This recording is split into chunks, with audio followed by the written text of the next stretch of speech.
So what is going on, Navigation Nation? Welcome back to the Navigation Station. Happy holidays to everybody. So good to have you all back here on this Friday evening once again. As you guys saw by the thumbnail, we are going to take tonight to recap 2020, one of the biggest years in recent memory for Pokemon cards. Just going to kind of give you guys my synopsis of the year, what I thought of 2020, what I thought of the Pokemon card market, and where we're headed from here. What does the future entail? What can we look forward to in 2021? So again, guys, thank you all for being here. Over here in the live chat, we got Gimpit, Rodolfo, Jorge, and Tom Bystander. What is going on, guys? So good to have you all here. And like I said, I think the best way to start off here tonight is, first of all, to remind you guys, go ahead and give me that double slap attack. Give me one for that like button. If you haven't subscribed already, hit that subscribe button as well. And obviously, we can't forget that good old Thunder Punch. So, guys, I think, like I said, the best way to start off here tonight is to just kind of give you what I thought of 2020 and overall where I think Pokemon card market is going.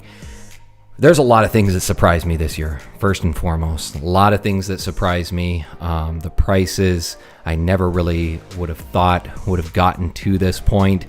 Some of the big surprises for products, I've talked about them actually in other videos. Flash Fire is definitely one of those. Really, first edition base set, I never thought I would see it where it's gotten at this point. We just also had, in more recent news, we had that Pikachu Illustrator card go for $900,000. Hasn't quite cracked that $1 million threshold just yet. And we still have yet to see if it will be the trophy card, the Illustrator card, or the Charizard that will actually be the first to break that $1 million threshold. So let's see, first and foremost, let's see what everybody is saying here in the live chat. Again, the theme for tonight is kind of a recap on 2020. So I'm just going to put that question out to you guys. What is the thing that has surprised you most about Pokemon this year?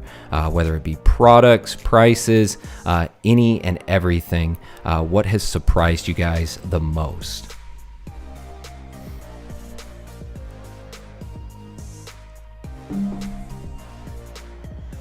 All right, let's see here. So we got a few questions coming in.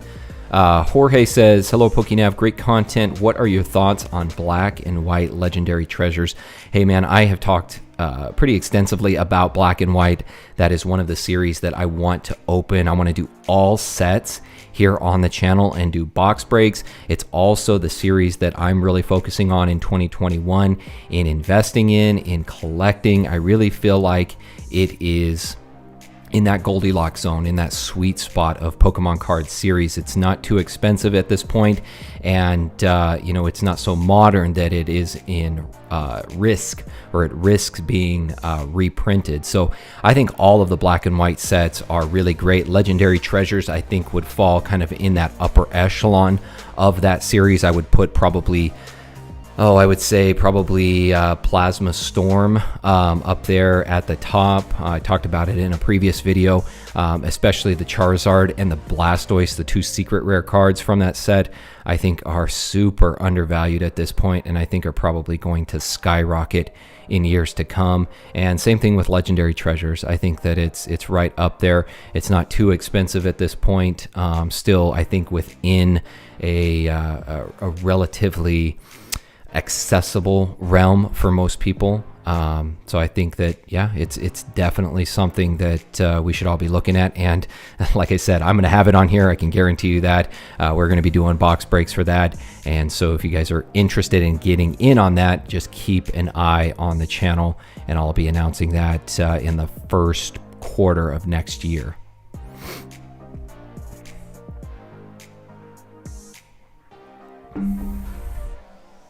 So this is Mindo, says, hi, how are you? Had a question from last time and you did not have time left to answer. Just thought I would ask again.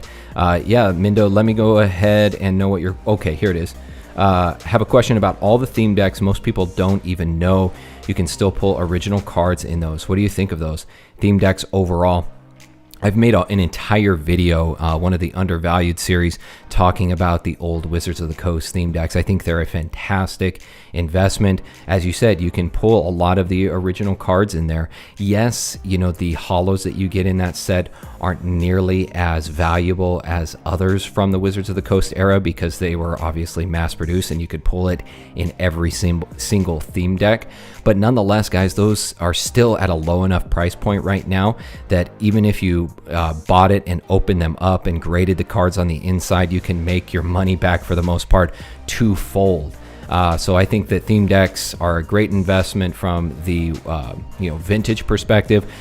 Theme decks overall, we just got, or we're at least getting the inclination that Wizards of the Coast or Pokemon Company is probably going to be doing away with theme decks moving forward.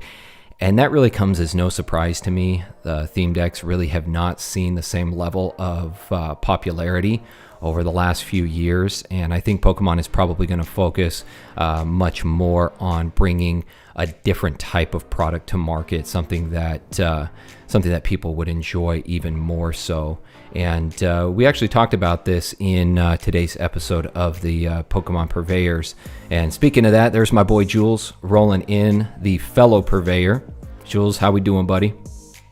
But yeah, man, overall, I would say vintage theme decks, great investment. Modern theme decks, they're definitely a very long-term investment. That's going to definitely be a 10+ year investment that you're going to want to hold on to. But good question. I appreciate that. Tom Bystander says, what was your biggest pickup of the 2020 year? Ooh. So let's see. That's a tough one. From a flipping standpoint, this is kind of funny, but you guys were seeing the PSA 9 Charizards, how they were falling in value. I was able to flip one of those pretty right before the prices started taking a hit, and I had picked this card up.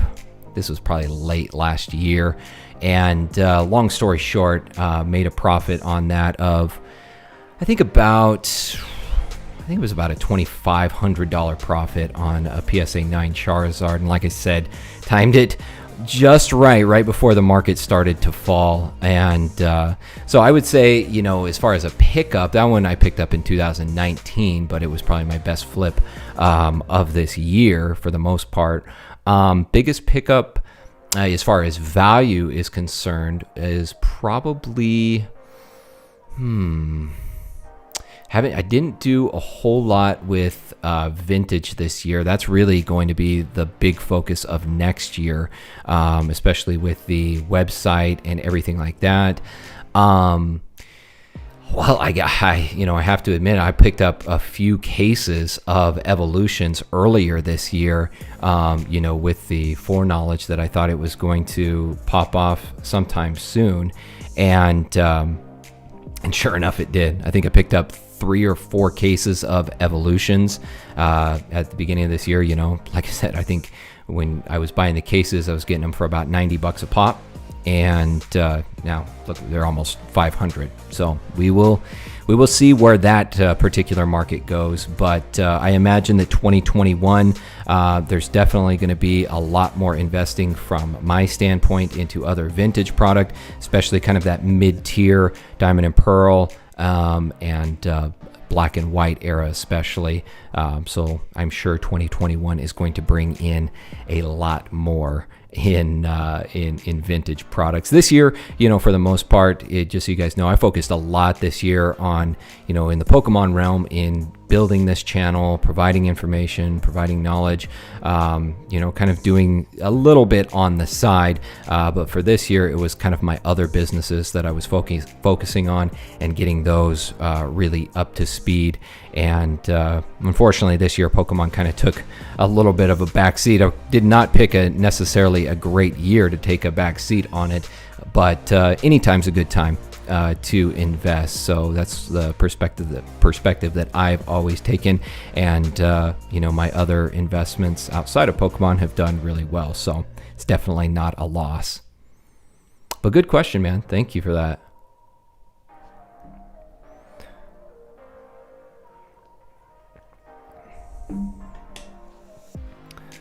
All right, let's see. Do you recommend Giraffitica? Do you recommend picking up staff cards? Some seem super undervalued. Yeah, definitely. Especially the staff Charizards. We've gotten the notice from Pokemon saying that they're going to discontinue the staff promo cards. I think those are going to be super valuable in the future, especially 5 to 10 years from now. I think those are going to be huge. Now, we also did get another notice from Pokemon that was a little bit more vague, that didn't make it seem so definitive as to whether they were in fact going to discontinue those cards. But if they do discontinue those staff promo cards, I would recommend getting them now, because those are not going to go down. Those are just going to continue to go up in price. Stilo Max says Gary V is pushing Yu-Gi-Oh! Well, that's not surprising to me, honestly. Gary V will push anything that, I'm not going to go into that. Let's see. Best and worst set of 2020. Best set of 2020 overall, Vivid Voltage, in my opinion. Worst set of 2020, I'd say probably Rebel Clash. Rebel Clash was in my opinion, a pretty terrible set. But yeah, Vivid Voltage, I mean, you didn't have the Charizards in there like you did with Champion's Path, but overall, I would say as an entire set, I really like Vivid Voltage. I think it's probably the most complete set yet of 2020. Tom Bystander says the thing that surprised him most this year was how fast people can come into the hobby and then leave. Yeah, it's just kind of the fickle nature of collectibles in general, and really markets. I've seen it time and again in various other markets, and it's just the fickle nature of people, really, and it'll always be that way. Let's see. Jamie Chris VA says bought a black and white booster box. I'm assuming black and white base set, maybe. Very underrated. I agree, man. Like I said, we're going to be seeing those babies here on the channel. You guys are going to have an opportunity to get in on those when I start doing those box breaks, and I am super, super excited. I cannot wait to crack those open. Adelina's Adventures, the biggest surprise was that my Toys R Us Charmander and Pikachu promos increased so much. Yeah, that's that's a surprise in and of itself.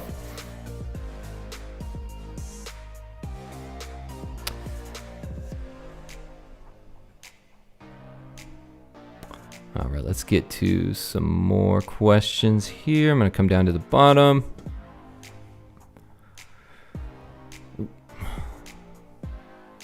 Hey, this is Mindo. Thank you so much for that super chat, my friend. I really appreciate that. I'm glad I got that question answered for you. All right, I'm going to try to get back down here to the bottom of this live chat. So the Bears Chen says, what are you looking forward to in 2020? I assume you're speaking of 2021. Shining Fates, I think, will be fun. Battle Styles will be fun. The thing that I'm looking forward to more than anything, however, has got to be the 25th anniversary set. I think that's going to be really awesome. I think Pokemon's definitely going to go all out on that. And like I said, in the past, I would love to see some kind of Evolutions-esque type of set, perhaps some kind of Neo reprint. I think that would be awesome. But and also the Olympics, I'm excited to see what Pokemon has in store for maybe Olympic promo cards. I think those will be awesome.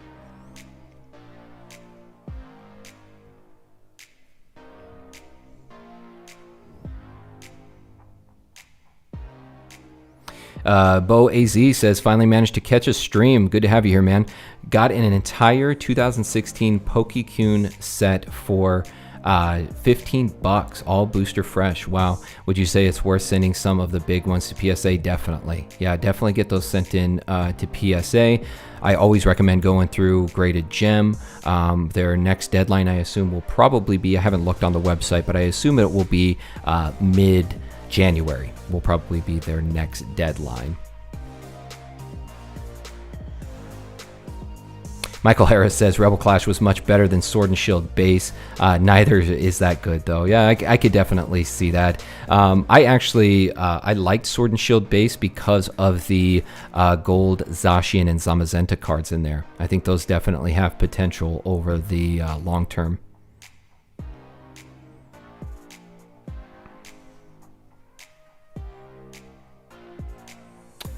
Sunshine's Magma says, do you think that I should buy a platinum booster pack for $60? Let's take a look. Let's see what those are going for. See if that's a reasonable price.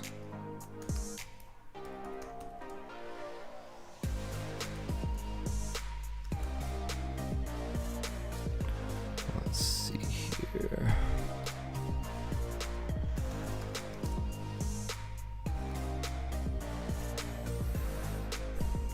Seems to be pretty on par, you know, depending on if it's weight or not, which more modern packs is a little more difficult to understand what is a heavy and a light pack. Looks like they've been selling though for you know, around that $40 high $30 price point, but it looks like they've gone up for sure in value. It looks like currently they're going for right around what you're seeing right there, 56, 68, 60. So I think you know, as things stand right now, probably pretty on par with what you're looking at out on the open market. So yeah, that's a good set. I like Platinum. You know, Platinum Arceus even better. But I assume you're talking about the just the regular Platinum set there. But yeah, seems like it's about on par with what everything else is going for.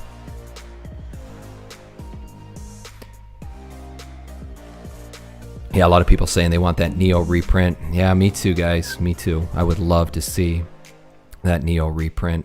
There's nothing like Generation 2, in my opinion. I think that's when Pokemon really hit its stride, really in all facets, in the games, in the anime, in the TCG. I think that they really hit their stride in Generation 2, and those are some of the most amazing cards that have been created.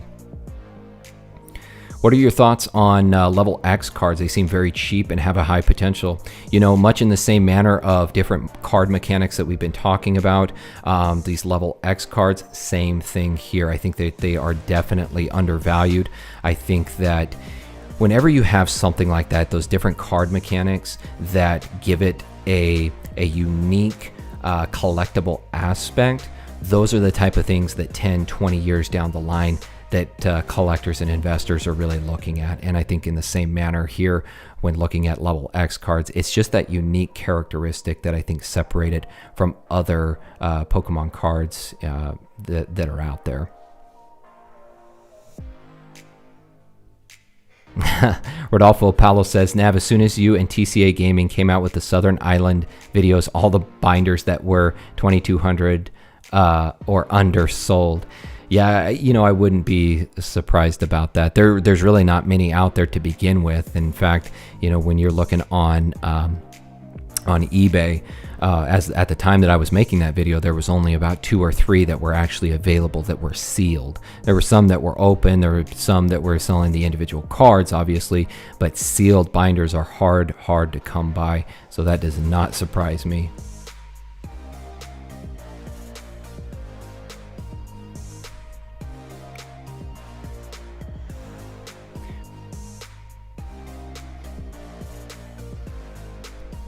Sound Above the Seal says, does PSA care what sleeves you use in the card savers? No, they don't. You know, you can just get your regular, you know, cheap penny sleeves, but just make sure that you are putting them in the card savers and not the top loaders. Nicola says, do you think sealed vintage Japanese promos are underrated? Looking at some premium files from Neo series. I just, man, within the last, actually, I think it was the last, not this last one, but the episode before that, the undervalued Pokemon card series, talked about the premium files 1, 2, and 3. Definitely think those are undervalued for sure.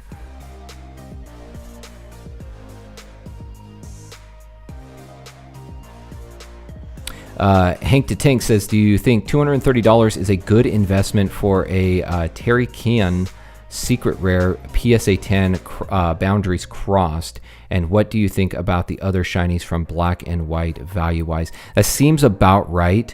I've actually was looking at those fairly recently. That seems about on par with what I was seeing. As far as other shinies from Black and White, definitely, you know, it's much in the same manner as I was talking about the secret rare Charizard and Blastoise from Plasma Storm. I think the other shinies from Black and White are also right in that same category of being undervalued. Really, Black and White altogether, guys. I mean, I know I've talked about it so much. I'm surprised the prices haven't just skyrocketed.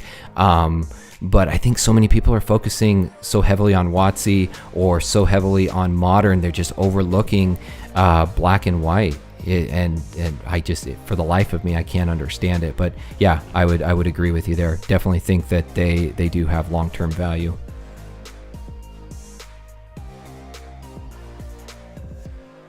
See a lot of people asking about PSA turnaround times. Best way to go, in my opinion, guys, is through Graded Gem. From everybody that I've talked to, my own experience, the turnaround time is much faster going through them versus going through PSA directly. Not to mention, it's much, much easier going through Graded Gem. You just send your cards in. As long as they're just regular Pokemon cards, they'll fill out everything for you. Whereas with PSA, you've got to go through the whole submission sheet, fill out everything, cross your T's, dot your I's. Graded Gem takes care of all of that for you.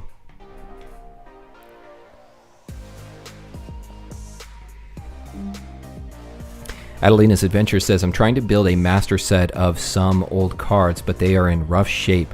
Should I leave them, grade, or authenticate them?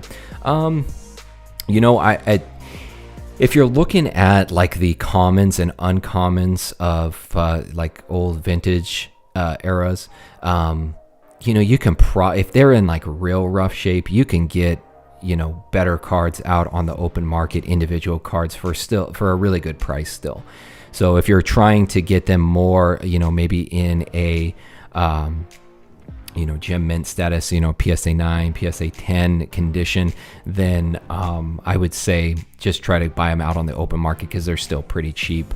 But if you're trying to get more like near mint status, you know, PSA 7, PSA 8, those, you know, if you've taken care of them, you know, relatively well, you can probably still get them back in that PSA 7 condition. But even so, those are still pretty easy to find out on the open market as well.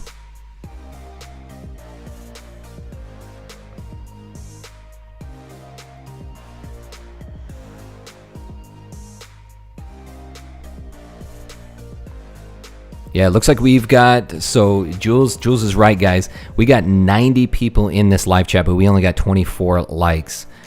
Let's get those likes to at least 50. At least 50 by 5:30 my time. I don't know where all of you are at, but by 5:30 my time, I want to get those likes to at least 50. I know you guys can do that.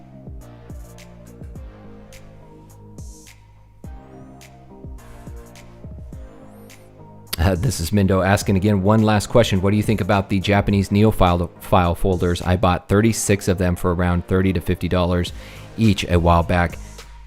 Excellent investment. If you were able to get them for that price, man, that is an absolute steal. Neo Premium Files 1, 2, and 3, all of them are fantastic.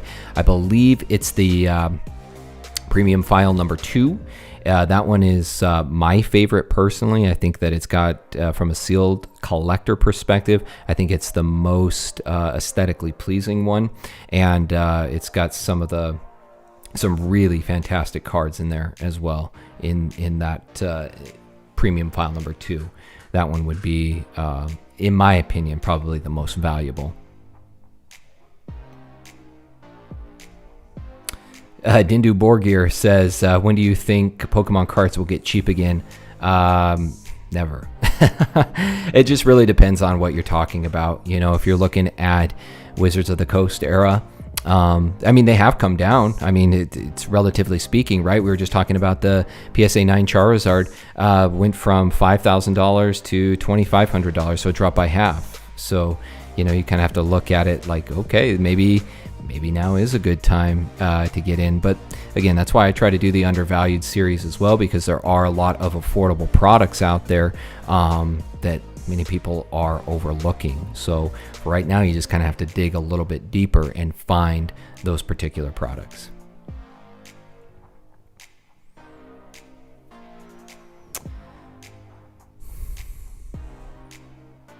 Pikachu TCG says, do you still like Darkness Ablaze? Yeah, I thought Darkness Ablaze was an okay set. You know, you had the Charizard VMAX in there, which I thought was pretty cool. You know, it was nice to finally get, you know, a Charizard. And then they just flooded the market with more Charizards after that.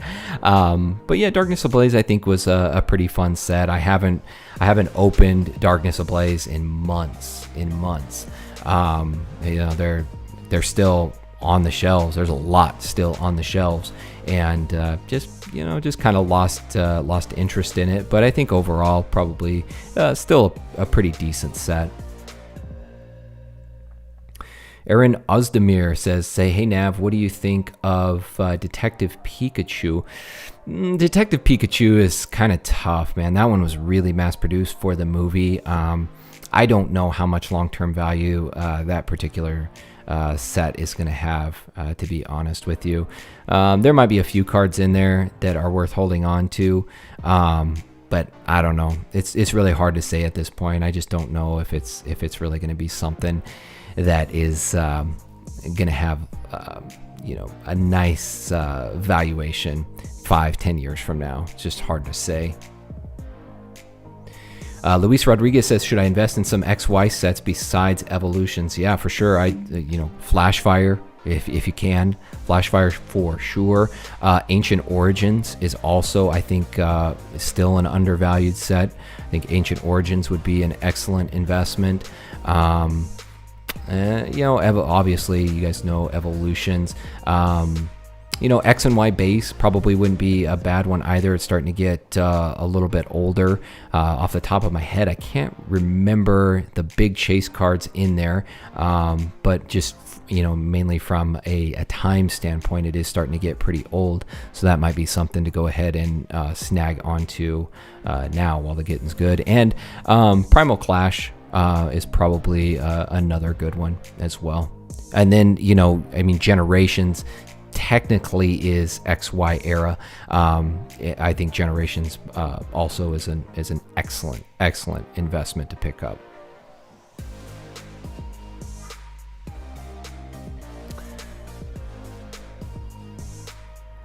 My Team Collectible says, we learned from you on getting our LLC set up. Well, congratulations, guys. We want to know how you feel about the Sun and Moon Ultra Premium collection. Let's go ahead and take a look. I just want to familiarize myself once again with that, just to make sure I'm thinking of the same one. There's a lot of products out there. And sometimes I mix up which ones I'm actually thinking of.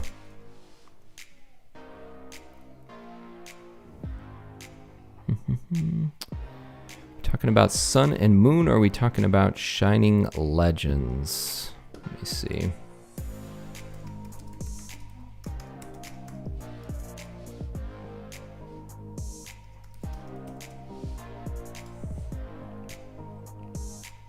Oh, okay, maybe, or maybe you're talking about Sword and Shield.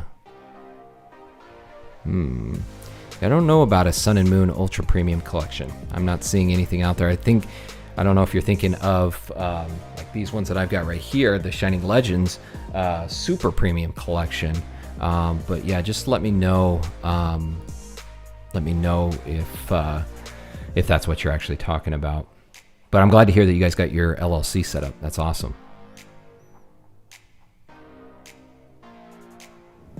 Gimpit says, I have hundreds of commons and uncommons from Base, Base 2, Jungle, Fossil, most of Watsy.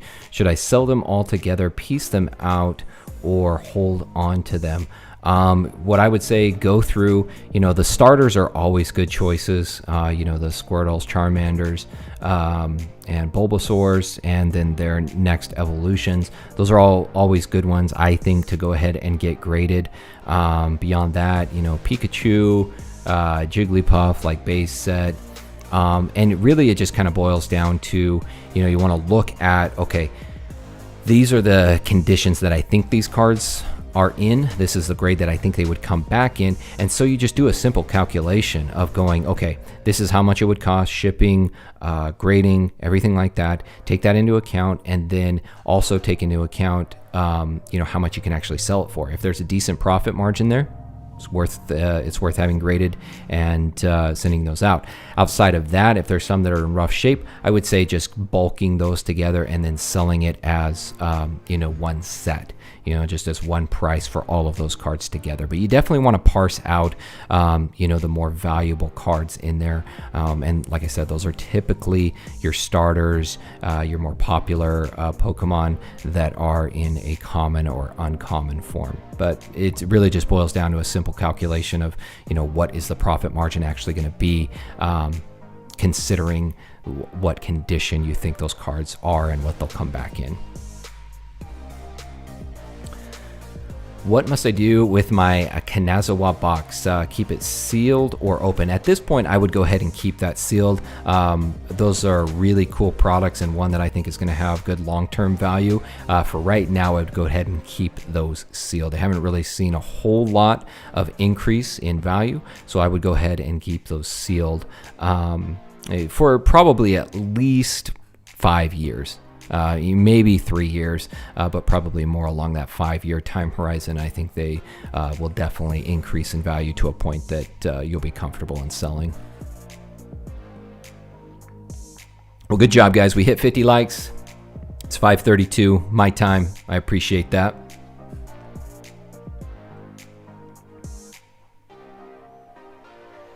All right, Travis Sabota says, I'm new to investing in Pokemon, $800 right now to invest. What are you buying for the long run? If you've got $800 right now, best thing to do is try to find, because it's a little bit lower budget, not bad, but a little bit lower budget. The best thing that you can do with that is try to pick up binders of cards. There's a lot of things that you can do with a binders of cards. As I was just saying, try to find those binders that, if they've got the vintage products in there, vintage cards, you can get those cards graded. You've got enough money to usually pick up a binder, have cards graded with that same $800 budget, and then you can really turn around and start flipping those cards and then reinvesting it back into perhaps sealed products. All right, and Anthony, thank you so much for that super chat, man. Everyone hit that like button. That's right, double slap attack. One slap for that like button, and if you guys aren't, one slap for that subscribe button. You guys know how it is.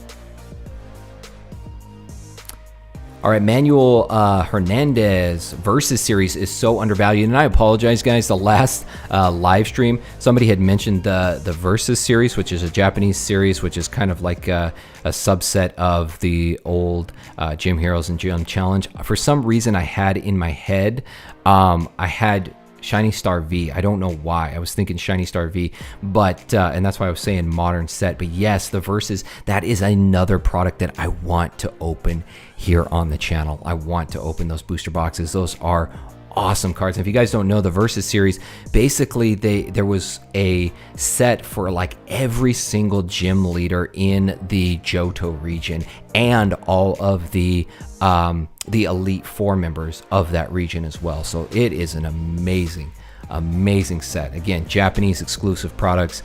Yeah, I agree with you, man. Super undervalued.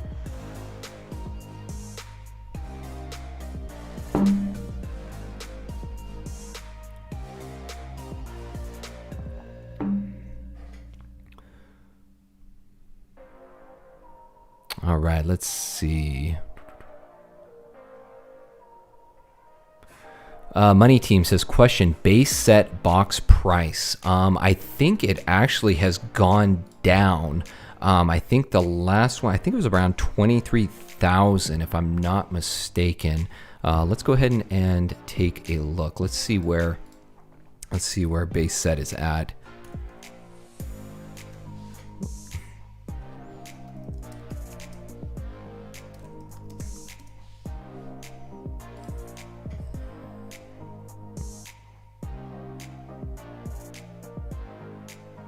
God, I was about to have a heart attack. It was an Italian base set booster box, but I saw it going for 12.6. You guys are about to see me buy it right here in the live.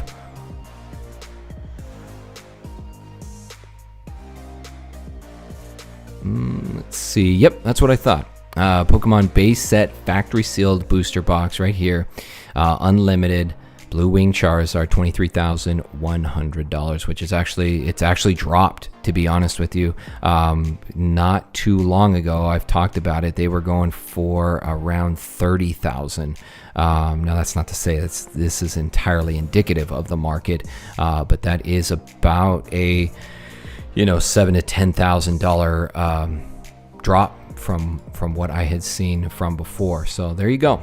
23,000 looks to be the most recent sale.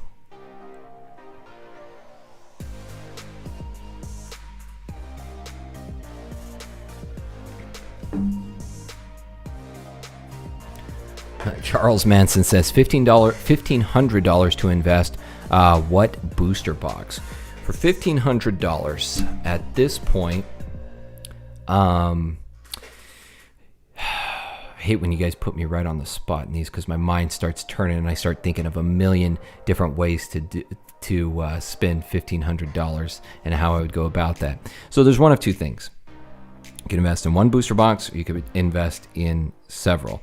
At this point, $1,500, you're probably going to be looking probably black and white era. Let me again see it. I think for that $1,500, let's see, I'm trying to remember. I think maybe Plasma Freeze is right around that, if I'm not mistaken.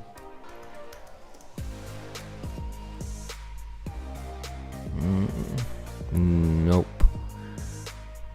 It's higher than that. Now it's pushing over 2,000 now. Let's see. We could try. Really, what I'm getting to here is it's probably going to be black and white era that you're going to be looking at for that particular price. Let me see. Plasma. I know that Plasma Storm is way more than that. Whoops. Yeah, let's see. Plasma Freeze. Yep, it's still... Yeah, it's tough. There's not many booster boxes going back a little more, vintage that are going to be around that $1,500 price point. Well, here we go. Looks like Plasma Blast. This might actually be a good one right here. But as I said, I'm looking at black and white era, because for that price point, this is really what you're going to be able to get for that. So yeah, I would say probably Plasma Blast might be a good one. I'm pretty sure that black and white base set is more than that. Yep. So I would say Plasma Blast. Plasma Blast probably would be a good one to look at, and one that I think has good upside potential for that particular price point.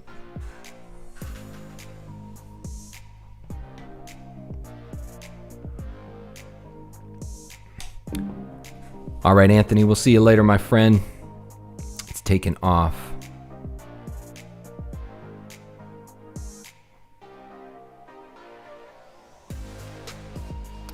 All right, let's see.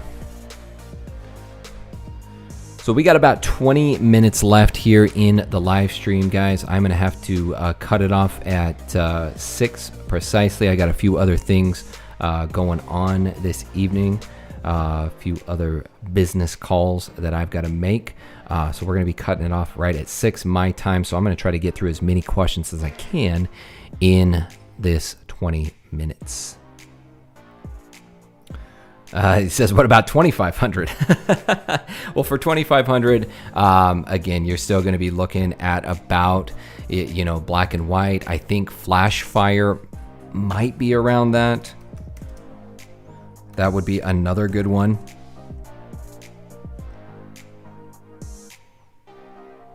Nope, even Flash Fire's gone over that. Well, actually, no, that's Russian. Never mind. Yeah, so even Flash Fire is above that at this point. But yeah, even other black and white era booster boxes, you can pick up Plasma Freeze for that price point. Again, guys, these, like I said, black and white's really in that sweet spot at this point. Even if you look at most Diamond and Pearl era booster boxes, they're going to be over $5,000, and that's starting to get outside of the range of a lot of people. And that's that black and white era. That's really where you're talking about 1,500, 2,500. A lot of people can swing that. Not a lot of people can swing $5,000 or more. So that's really where I would be looking. Jody Matoma says, why we stuck at 480p? I don't know, my man. I get like 165 megs download on my internet, and I don't know. I just can't seem to get over that, man. I don't know. I have to try to figure it out. I might have to just connect to an Ethernet cable when we start doing those box breaks so that we can get higher quality.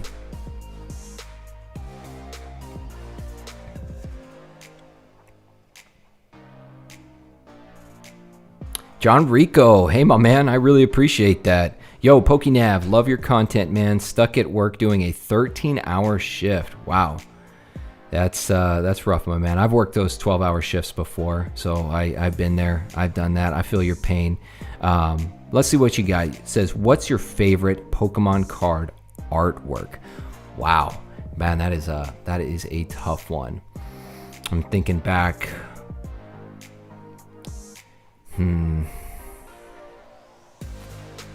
I really like the legendary collection, like the original reverse holos. I think those are really cool. They were different from what we had seen up to that point.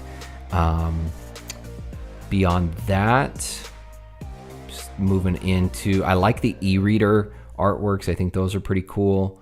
They didn't work at all with the Game Boy Advance. They had, I had some of those back in the day, and they didn't work at all with the Game Boy Advance. They were terrible, but very, very nostalgic, very collectible. Oh man, overall, it's tough to say.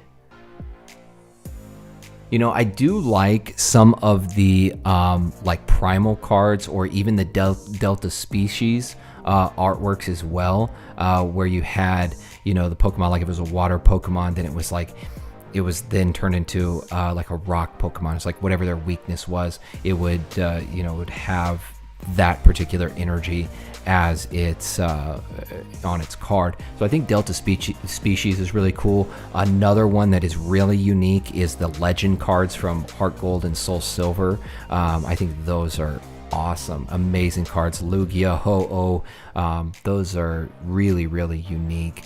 But then at the same time, you can't beat the originals. You can't beat some of those just simple original artworks from, like the first 3 sets, base set, jungle, and fossil. I think they're just so iconic and so nostalgic. But yeah, man, it's hard to say which one is my overall favorite, because they all offer something so unique. And that's the great thing about Pokemon, is they've just adapted and changed over the years, and have found a way to keep our excitement and to keep us coming back for more. But John, I appreciate that, my friend. Hopefully that 13-hour shift goes a little bit faster. I'm going to try to eat up a little bit of that time here for you, try to make it, that shift go by a little bit more smoothly. But again, my friend, I appreciate that super chat and wish you the best. Chris S. says, would you recommend buying and holding on to Shiny Star V Japanese booster box for the long term? Yeah, I think long term it's going to be a good investment. It's probably going to take a hit once Shining Fates comes out. We usually see that, where the Japanese equivalent, takes a hit in price once the North American or English equivalent comes out. But again, we're talking long-term investment here, so 10 plus years. I think that it's definitely something to go ahead and hold on to, because people are opening those like crazy, and it's a Japanese exclusive, so it's not going to be necessarily easy to get your hands on.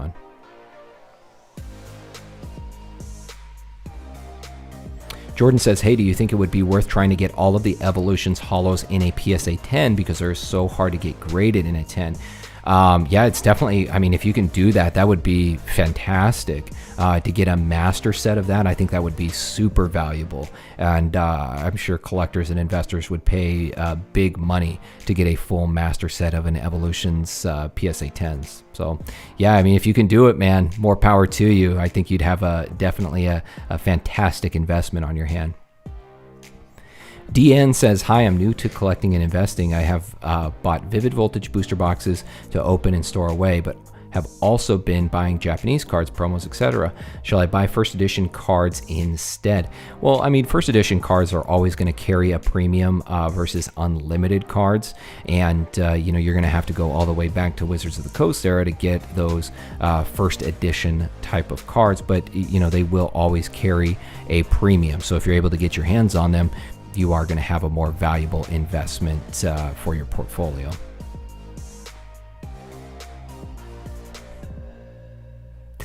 Loss of Nature says, might as well invest in Bitcoin.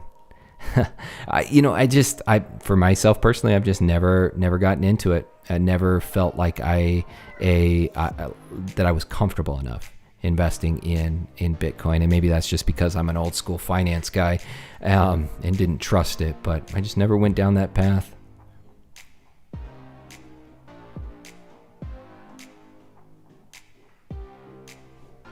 Sunshine's Magma is asking if $550 for a base set booster pack is worth it. Let's see, man. This seems a little expensive to me, but I don't want to speak too soon. So let's see. Let's see what these are going for.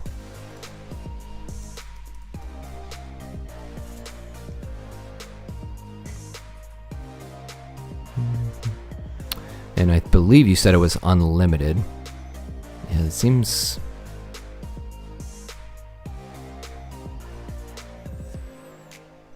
Yeah, it seems like that's a little expensive, especially if you're talking, if it's weighed and is, you think it's heavy, then that's one thing. But I think just unlimited, that's a little steep in my opinion.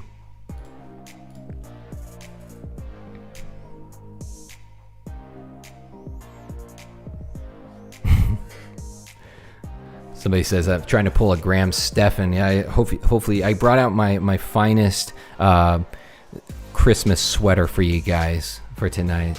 Getting real festive in here.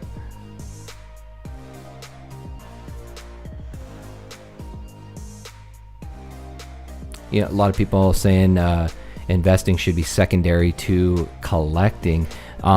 Yeah, it's really whatever path that you guys want to take. Initially for myself, I started investing before I started collecting because I was able to build up capital that I could then reinvest right back into my collection. And that's really, you know, over the long term, that's really what I want to do. I want to grow this channel. I want to, you know, begin investing more than I have, especially this year, and using some of that capital, using some of the profits to reinvest right into my collection. So I think the two are very much, they work well together, investing and collecting. They're very, what's the word? I want to say synonymous, but they're not synonymous. Symbiotic, that's the word. They're very symbiotic.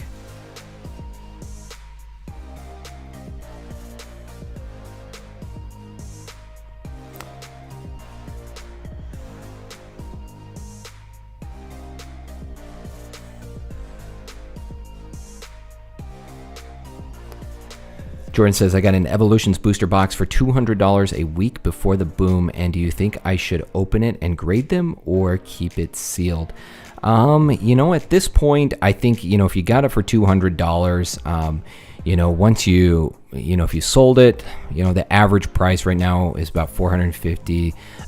You know, if you post it on eBay, you get the seller fees, you do the shipping, you know, you're probably profiting maybe $200. I think if you have the inkling to go ahead and open it up, the pull rates on Evolutions is pretty good, and there's a lot of cards in there that in PSA 10, even PSA 9 condition are going for over $100. So I would say at that profit margin, I'd say go ahead and open it up, crack it open, see what you pull.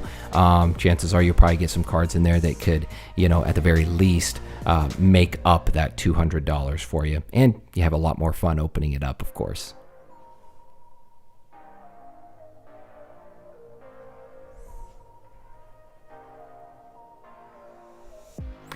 Frank Negrelli says, what's your favorite modern booster box investment? What about Darkness Ablaze? So for me, modern is about like the last 5 years.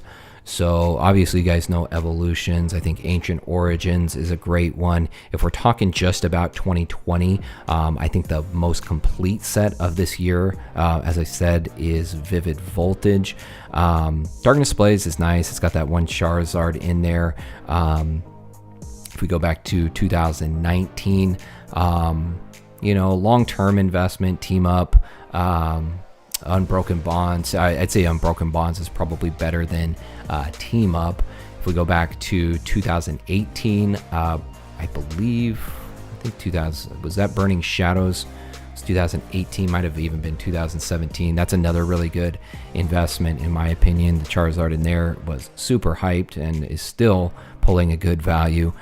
So yeah, those would be the ones that I would be looking at as well.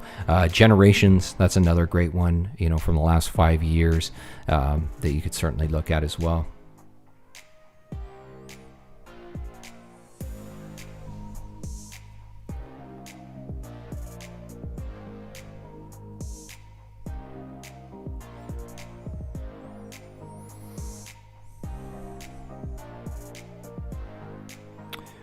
Jarno Kemp says, what should I do with a Vivid Voltage ETB and Champions Path ETB? I mean, at this point, man, it's if you have the inkling that you want to open it, I would say open it, enjoy it. There's going to be more of those coming down the line. They're super modern. They're going to get reprinted, you know, more than likely. ETBs, you usually don't see a ton of reprints, but you know, we're getting more reprints of Hidden Fates. So you never know. But at this point, with them being so modern, I would say go ahead and open them up and enjoy them. If you're trying to, you know, if you're torn between keeping it sealed or opening it, yeah, you can always pick up another one.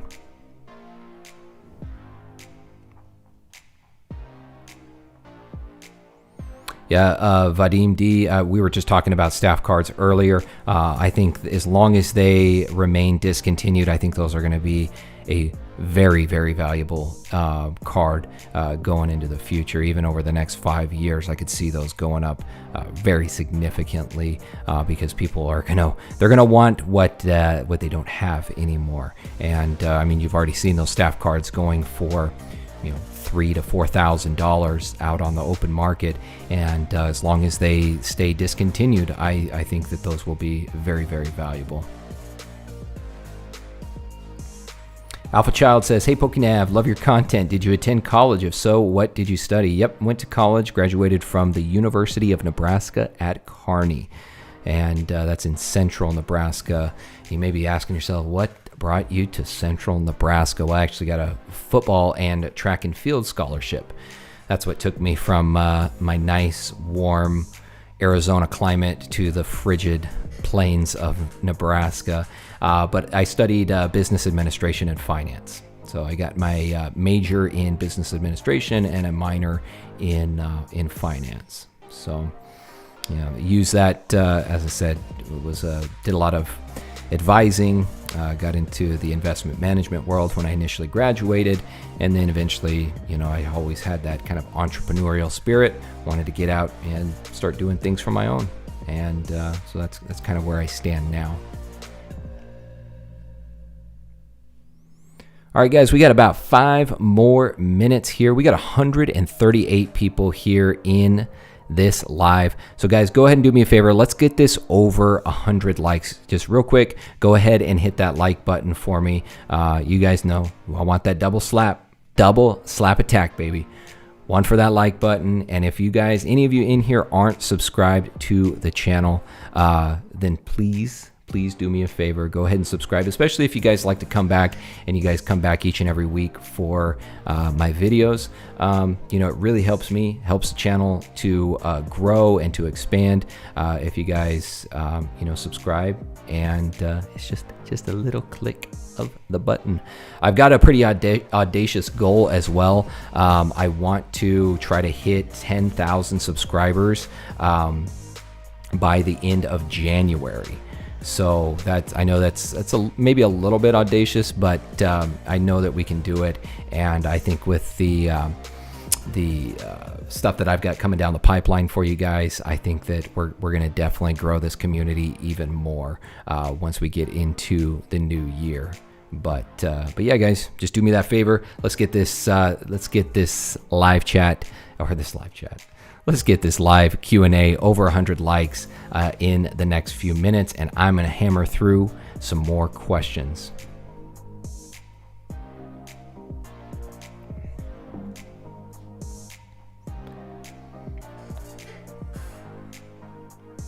DN says, can you do a video of fake cards and how to spot them if you haven't got that on your channel? Yeah, I actually do. So that was, quite a few months ago.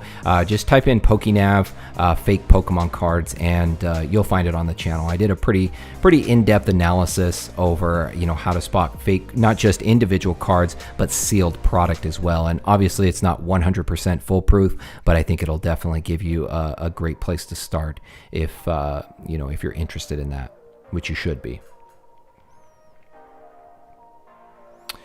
Chance says, what do you think about XY Breakpoint booster box as an investment? Yeah, there's the, what is it? There's Breakpoint, and what is the other one?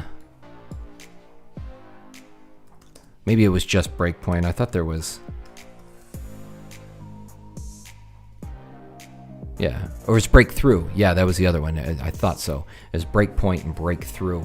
I think those are both good. I wouldn't put them in like kind of the top tier of like the XY series. But I think that, they're getting older. There's some pretty interesting cards in there. The break cards, I think the break cards are actually really cool. People never really gravitated to them, but I think that the break cards are really cool, kind of gold style. They're literally kind of breaking through the card.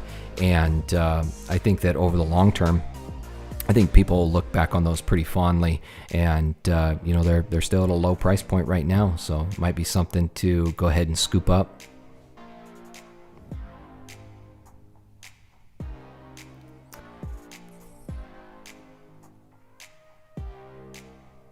Connor B, he's a finance guy too. Hey, says great channel. Hey, I appreciate that, man. Appreciate that. Hey, Carlo, 4444. He's from Croatia. My wife and I actually visited Croatia last year.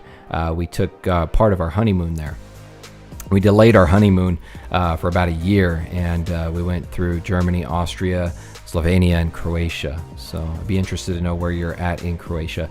It says I have 10 decks, Vivid Voltage, Charizard, and Booster Box. Keep for a while or open and send for grading. I mean, if you've got multiple, then I would say at the very least keep half sealed, open the other half, and go for that chunky Pikachu. That thing's going for close to $1,000 right now in a PSA 10. So if you've got multiple, take the gamble on some. And even the amazing rares, which are, I think there's about 2 per booster box. Those are going for, depending on which one you get, anywhere from about $100 to $250, $300 in PSA 10s. So I'd say it's worth at least opening a few of them.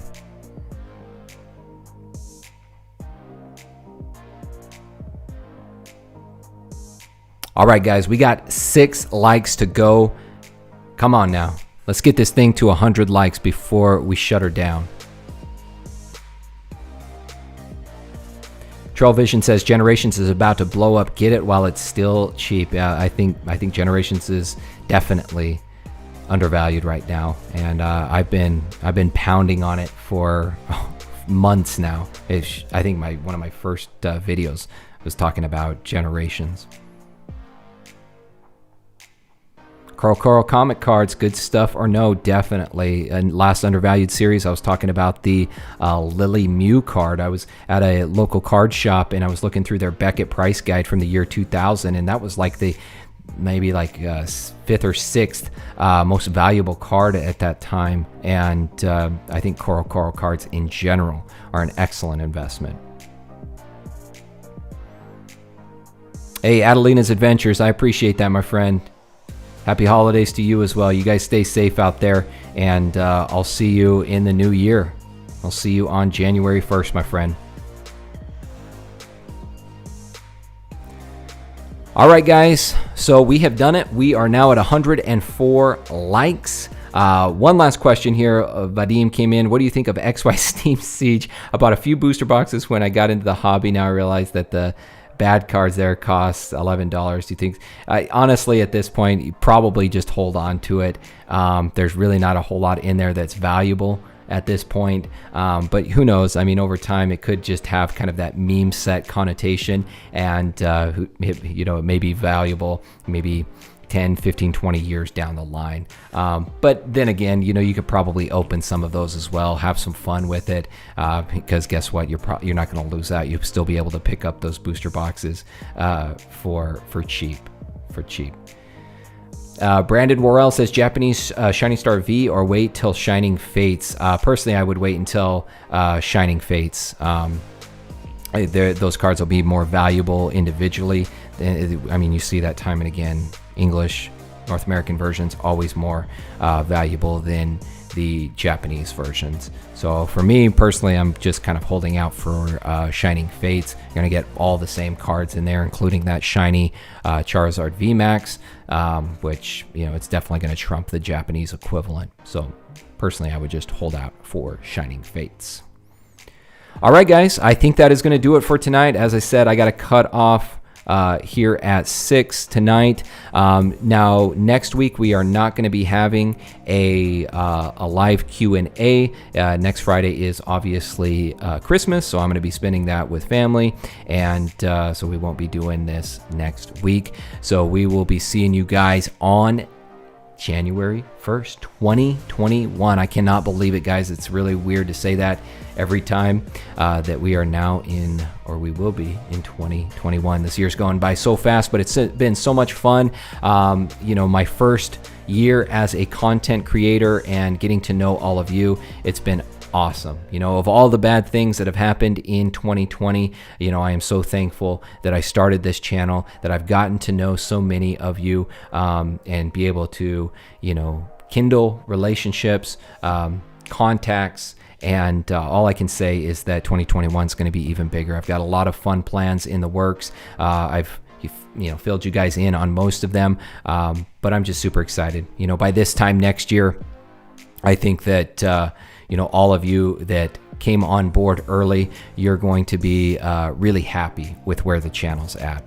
not just from a subscriber count, but also from the content that you're receiving, the opportunities that this channel will provide. And I just think you guys you're in for a fun ride, and I know I am too. So, all right, guys, that is going to do it. Again, thank you so much for all of you being here. I certainly appreciate it. I will see you on January 1st, 2021. All right, guys, I will see y'all next time. My name is PokéNav. I'm here to help you navigate the world of Pokemon one video at a time, and I will see you all in the next video.